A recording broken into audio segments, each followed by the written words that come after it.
verbal to physical contact. And both of these roosters had a very high and impressive leap, so that no rooster had a. The United States and Iran are going to fight. Squabbles is the word that I heard. Quarrels is another word that I heard. So what I saw is that things moved from verbal to physical contact.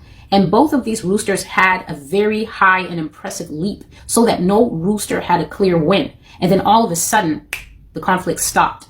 So just as suddenly as it started, escalating off of words, and then suddenly somebody struck a blow, just as quick as it started, it stopped. And so the feeling that I had watching this afterwards was that this would be like a sea fight, that this would be something will trigger this to do with the water, so I don't know if they will dispute over water rights or if it's ships that they will have an upset about. I'm not sure, but it will be a sea fight, a water fight. And the Lord said that blood will flow on both sides, but what this will cost America is actually in terms of shock. So what will shock America? What America's greatest loss in terms of this conflict will not be so much, that maybe she has a large amount of soldiers die, but it will be that Americans and America herself, right? Her military industrial complex. So her warmongering side will be shocked that Iran will actually step up, because this is what I saw, that the Persians were fearless. They did not have fear.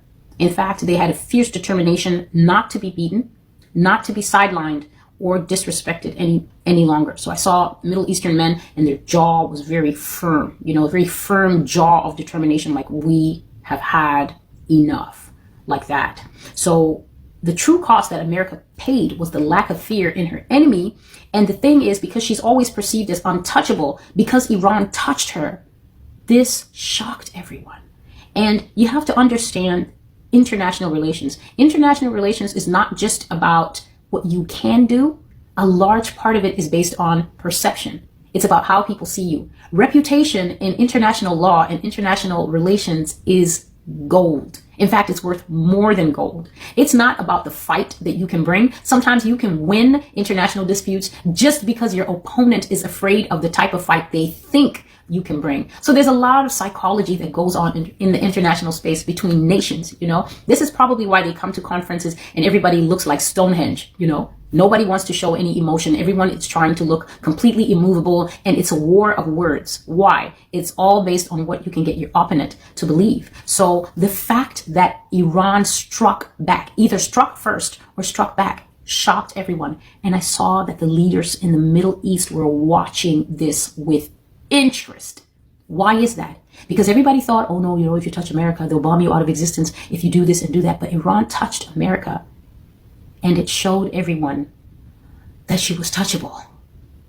And she lost that armor. She lost that invulnerable plating, that superhero Captain America stance in the international space. And people were like, So I saw people in the Middle East watching this with interest.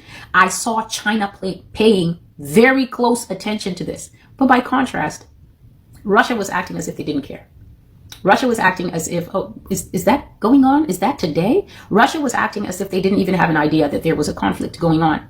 But I saw that after the fight, Vladimir Putin was one of the first people to make contact with Iran and congratulate her on bravery.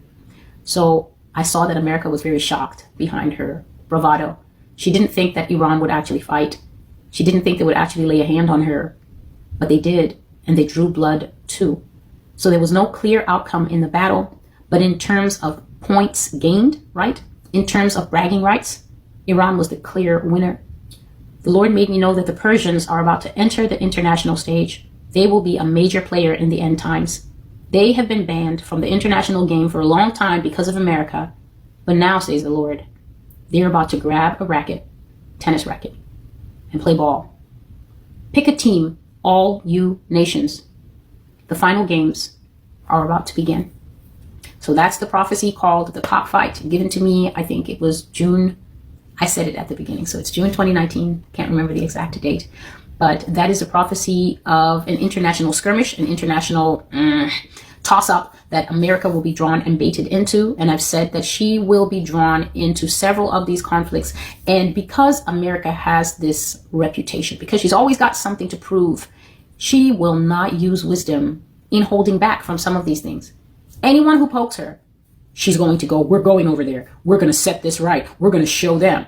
And because of this traditional warmongering tactic, you know, every time there's a bark, you have to respond to that bark. She will not notice that these skirmishes and these involvements are actually to her detriment, that they're wearing her down, that they're taking away her international armor of invulnerability. And eventually, this will be part of what culminates in this nation being attacked, taken captive, and broken. The United